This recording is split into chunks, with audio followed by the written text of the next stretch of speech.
どうも皆様お世話になっておりますイムケンです。いきなり何の映像やねんって感じだと思うんですけども、僕タイにいる時にですね、高熱が出てしまって病院に行ったんですよ。で、病院の待合室で目の前が真っ暗になってですね、ぶっ倒れてしまいました。で、気づいたらこの担架で運ばれていたので、動画を回し始めてるっていう感じですね。倒れた時はですね、本当に自分死ぬのではなかろうかと思っておりました。そして意識朦朧の中、いろんな検査をさせられて、看護師さんにあなたはデング熱にかかっていますと言われました。というわけで、この日から僕 VS デング熱の戦いが始まっていきます。ぜひ見てください。張り切っていきましょう。デング Vlog スタートです。どうも皆さんこんにちは。ちょっとまさにですね、これ緊急で動画回してるんですけどってやつなんですけど、今ですね、僕タイにいるんですよ。ラオスの旅が終わって、ちょっとミャンマーに行く前にね、タイに寄ったんです。で、なんとですね、今日デング熱と診断されまして、意識がですね、ちょっと朦朧としてるので、うまく話せるか分かんないんですけど、ちょっと記録としてね、はい、話していこうかなっていう感じで、今これが月曜日なんですよ。僕は先週の金曜日にですね、狂犬病のワクチンを打ったんですよ。でその3時間後からですね、めっちゃ熱出てきて、でそのチャット GPT に聞いたんですよ。そしたらなんか、そういう副反応あるからみたいな、大体でも数時間で終わるよみたいなの来て、そっかみたいな、僕あんま熱とか普段出ないし、インフルとかもなったことないからびっくりしたのかなと思って様子見ようと思って、で次の日になったんだけど、土曜日ね、あまりにもね汗だらだらでこれマジ死ぬかもと思って、僕でそのスネークファームっていうところで売ったんですよ、タイのね。でそこに行ったら閉まってて、警備員の人に閉まってるよみたいな、で次開くの月曜だよと言われて、いやいやガチやばいからみたいな、ちょっと僕ここまでも死にかけてきたからみたいな、意識朦朧とするからマジもう無理だわみたいな言ったら、すぐ横に病院あるからって言って、で行ったんですよ病院に。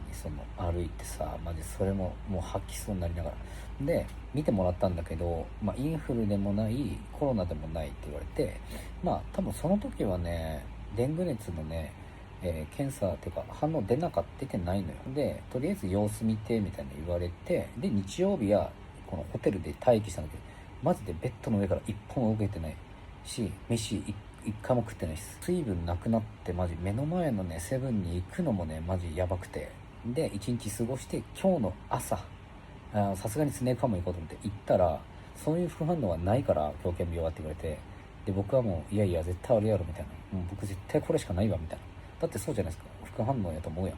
いやもう病院で検査してきなって言われて、うわ出たたらい回しかなこれみたいな、終わったわとか言って、で病院に行って、その16時にドクター来るから待っててください言われて、もうフラフラよ、その時点で。その椅子に座ってたんだけど、もう汗止まんなくて、サラっていう鎮痛剤飲んでたから熱はね下がってるんだけど、多分ね止められてないのか分かんないけど、もう汗だらだらで、もうね血の気が引いて、もう脳にね血が巡ってない、やばいってなった時に、目の前が真っ暗になって、もう椅子に座ってたんだけど、もう無理だと思って、椅子から転げ落ちちゃったってね、そっからちょっとね一瞬が僕気失った。そこで多分なんかその台かなんかに乗せられて緊急搬送されました。でそこからもう僕も喋ることできなくてみたいな。でもギリなんかね意識はあったんだよね。もうされるがままになんか全部検査させられて、あなたデング熱だよみたいな言われて、いやマジっすかみたいな、デング熱って死ぬんじゃないみたいな。でもねデング熱ってその血小板みたいなのが数値が低くなっていくらしい。で100以下になったらそのやばいらしい。でみんななるんだって。血小板が少なくなったら出血した時にね血が止まんなくなるんだって。だから怪我したりとか内出血、内臓もそう止まんなくなる。そしたらもう勘弁やろ。でもね、僕の場合まだその数値は正常らしいんだよね。だから明日から毎日通院してって言われて、もしかしたら入院になるかもって。とにかくね今高熱もうずっと38度39度台が3日間ずっと続いてて、もう一人だしさ、メンタルが本当に持たないっていうか、こんな修行あります？いやマジで本当に夜中とか泣きそうよ。もし僕が死んだらカンナに編集しとけって言います。今日から毎日通院しないといけないんだけど、熱はそこまでなさそう。ちょっと体温計ないからわかんないですけど、まあただめまいとフラフラですね。多分低血圧、昨日倒れた原因と同じ、それがまだ残ってるっていうのと、頭痛がひどいですね。かち割れそうな頭が。ちょっと病院着いたけど血圧安定させるために無理やりおにぎり食べるわ。全然食欲が全然出ない。やっぱ血小板も低くなってますね。もう危険の状態で。この2日間は少なくても入院してほしいですね。この2日間が一番危険。あ、そうです。今日来てよかった。よかったです。無理したら危険。ということで入院が決定。血小板の数値がやっぱ低いらしくて、もうやばかったらしいよ。ギリギリだから、ちょっと今違う病院来たんですよ、私立のね。はい、そこを紹介されてやってきました。で今もう血圧が低すぎてね、立てないんですよね。フラフラしてて、重てえバックパック背負っていったら、マジでお前一人でここ来たんかみたいな言われて、やべえなみたいな。病室こんな感じ。まあ結構思ったより綺麗でさ、もうお風呂とかついてるんだけど、もう入ったらダメらしい。なんかトイレも行っちゃダメだって。転んだらね死ぬらしい。夜ご飯ね早いんだけど17時らしいです、毎日ね。で何が来るんかなと思ってたら、もっこりライスと優しそうなやつ。豚足やっぱ分からんなパワー系はまあ嫌いじゃないけどね、ちょっと食べてみよう。こんなさ異国の病院で何をやってるんだろうって思うよね。食欲はどうかって言われるとないですね。食べないとね、血圧も高くならないんだって。水分を取らないとやばいから、無理してでも食べろ。いただきます。何これ。うわ、こっちも無理だ。そもそも美味しくないってどうなの。八角の親戚みたいな味する。もう僕はここのベッドから動くなってことで、おしっこもね、あれどこ行った、あれにパイプみたいなやつに、なんかポットみたいにここでしろみたいに言われて、シャワーも浴びれない。もう一歩も外に出ちゃダメらしいです。で、点滴ずっと24時間。まあこれはありがたいね。脱水症状にならないから。このなんか謎ドリンク、なんかポカリみたいな色してるけど全然美味しくないんだけど、ひたすらこれを飲んでる。あと水ね。血小板の数値が下がってるから歯磨きもするなって言われた。ってそれで血が出てね、血が止まんなくなったらダメだって。だからもう転んだりしてもダメだから、もう寝たきり。もう明日6日目ね、また経過報告したいと思います。おやすみなさい。本日6日目の朝です。おはようございます。ちょっと朝起きたらマジで体調悪くて、ちょっとマジやばいなと思って、起き上がれんなっつって、さっきドクターの人が来て、今日明日もっと低くなるから多分貧血がすごくなると。でも血液中のその濃度っていうのは昨日よりも良くなってるっていうところだから、なんか一箇所良くなったら一箇所ダメみたいなさ、マジそういうのを繰り返してるんで、ずっと。で朝ごはん出てきたのちょっと写真動画撮れなくて、これなんだけど、ガーリック効きすぎてちょっと食べれんやったマジで。そう入院してるやつになんかガーリックマシマシどうなんみたいなさ、腹めっちゃ減ってるから、なんかそこちょっと頼んますよって感じがしますね。腹減ってるから。今日はねちょっと僕昨日より体調悪いんであんま取れないかもしれない。よっしゃ、昼ご飯これ。もしかしてチャーハンかな。チャーハンだったら食べれるけどめっちゃうまい。こういうのラーメンやろね、チャーハンみたいな。発熱から7日目です。まだね熱段階から前に進めてなくて、今日もね血小板の数値がかなり下がっているということで、熱もねまだ昨日も38度超えとかでしんどいですね。食欲はある。とにかくフラフラするので、なんかね携帯とか情報量が多いことはできない。まだかよって思います。もうだってもうすぐ1週間になるからね。とにかくねもう文句言ってられないから、もはや何が出てきても食べてますよ。めっちゃうまいっていうのが何回かあったんですけど、基本あんま美味しくないっていうのが多いですね。本日発熱から8日目ですね。結構、体調も良くなってきたもう感じがする。自分の体がですね、通常に戻ってる気がします。で、実際に血圧もですね、上がってきたし、食欲も増してる。血小板の数値がね、もうほぼほぼ最低まで下がりまくって、今から上がってくるだろうってとこなので、明日ね、もしかしたら退院できるかもしれない。明日早かったら明後日、少なくともこの残り2日ぐらいで、終了ということで、昨日の夜から手とか足とかにね、発疹っていうの、発疹っていうの、汗もっていうか、ジンマシンみたいなのができてて、すごくこれがね、痒くて、昨日夜全然寝れなかった。マジで3時間ぐらいしか寝れないの。痒くて。でも痒いて血が出たらまた止まんないからさ。これもなんか治ってきてるサインらしいので、心配だけど、これはもうそろそろ締めの、なんていうの、フェーズに入ってるよっていうことだったので、逆に安心かなっていう気はします。ウイスキーみたいに飲んでるけど、これはリンゴジュースです。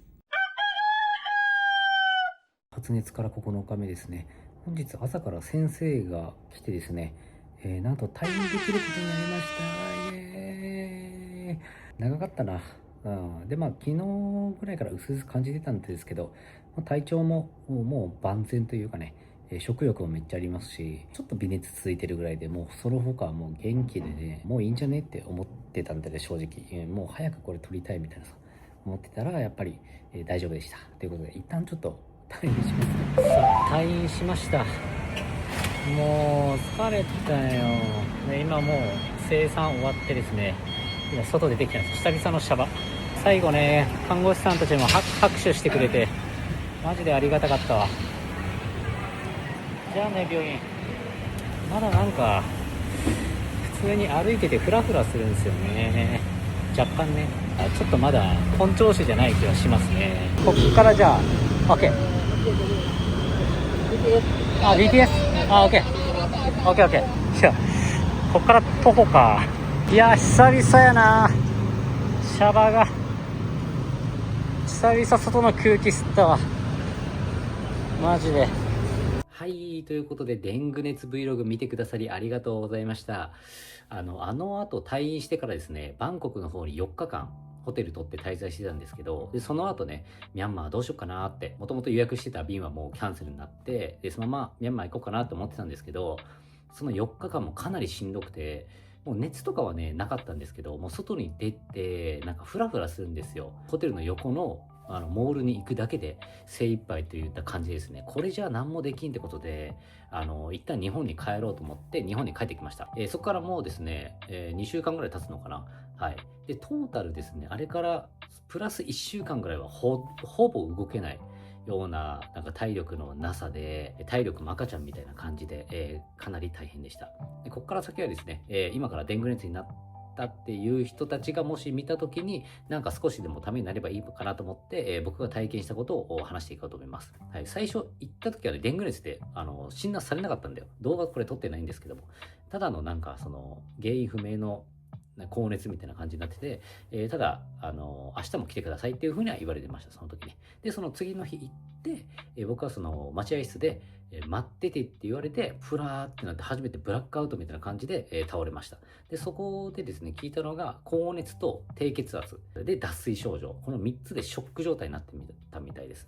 ごめんけど、ちょっとそのブラックアウトした瞬間はちょっと動画撮れんやった。もう急すぎて。はい。パニックで撮れんやったけど、その数十秒後からですね、一応撮っただけでも使えるかわかんないんですけどですね、今回泊まったところが私立なんですけど、その前にチュランコラン病院だっけに通ってたんだけども、病院の病室がいっぱいって言われて、まだ数値大丈夫だからできれば通ってって言われたんだよ。だから僕頑張って2日間、頑張って次の日も通ったんだけど、無理、正直通えない。かなりしんどいです。もう待ちの時間もやし、海外だし、もう分からんみたいな、あっち行ってこっち行って分からんって人に聞いてて、そんな40度もある高熱の中そんなことできないから、もしデング熱って診断されたらもうすぐね入院した方がいい。もう結局あれに入院することになる。で、かかった費用なんですけども、今回5日間5日間病院の方に入院したんですけども、合計ですね、24万4453円かかってます。はい。これが入院費です。で、これと別に僕はその前日にぶっ倒れてますので、それでも緊急搬送代っていうのもさらにかかっております。それが5000バーツぐらいでしたね。2万5000円ぐらいか。プラスなんで、合計ですね、30万いかないぐらい。はい。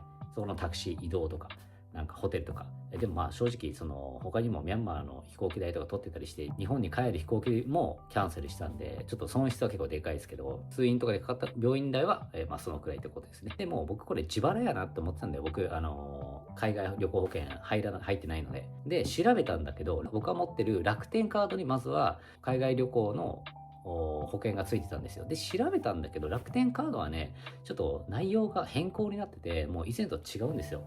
楽天カードで、ツアーを決済した時に、そのツアーで行った中で何か起きた時は保証するよっていう感じだったので、僕ツアーじゃない、個人じゃないですか。だからもうこれ無理だと思って。うわ、最悪。うわ、マジ最悪やと思って、次ね、エポスカードでのにもついてました。で、これエポスカード調べたら、個人でも行ける。個人の旅行でも保証してくれるってことだったんですよ。これいけるんじゃねと思って、中を見てみたら、ポストカードで決済してればいいんですよ。海外旅行の航空券、もしくは、滞在中の移動費ですね。を決済1回でもしてる OK って。うわ、僕飛行機、ポスで予約してねえなと思って調べたんだけど、ちょうどラオスにいる時にね、ラオスの中国鉄道乗ったじゃないですか。あれをね、1400円ぐらいのやつをポスでやってたんだよ。で、これでいけましたね、マジで。やばくないですか？それ一回使ってたおかげで、この保証、今ね、申請中で、まあ、多分もう大丈夫と思う。もう書類も届いて送り返すんで、はい。いけますので、そこね、やっぱね、チェックしといた方がいい。まさかね、自分がこういうデング熱とか、海外の病院に入院するってことが、なんか、あんまないなと思ってた、正直。なくていいでしょ、みたいな。海外旅行保険つけた方がいいのわかるけど、僕そんな毎月いろんなとこ行くのに、毎日かけてたらね、高いじゃないですか。って思ってあんま調べてもいなかったんだよ。だから、いざ自分がこうなった時に、こうやってこう、出費ね、結構でかい出費がありますので、クレジットカードでついてる保険とかも、ね、結構自分で、もし海外よく行く人とかは調べておいた方がいいと思います。っていう感じかな。あと、まあ、症状ですね。症状としては、ひたすらとにかく初日から、4日間、5日間ぐらい僕はずっと高熱でした。高熱でもうパン上がって、薬飲んで、ちょっと良くなったかなって。これもしかしてもう良くなるのかなってなったら、また気づいたら上がって、みたいな。これ5日間ってマジやべえって。僕、インフルにもなったことないし、熱とか普段マジで出ないんですよ。で風邪もひいてもちょっと鼻水ぐらいのレベルしかなかったんで、もう本当に初めてこんな高熱。で、あとは、さっき言ったよね、低血圧だからフラフラする。で、脱水はね、もうね、水僕ひたすら飲んでたんだけど、もうそれでも間に合わないから、もう、デング熱になったらね、もうほぼほぼみんな点滴になると思うんで、もうケチらずね、すぐね、入院した方がいい、本当に。症状としては最初の5日間は高熱がめちゃくちゃ出る。そして、熱が収まったと同時に手足がですね、腫れます。ちょっと、ジンマシンみたいな。で、めっちゃ痒いんですよ、これが。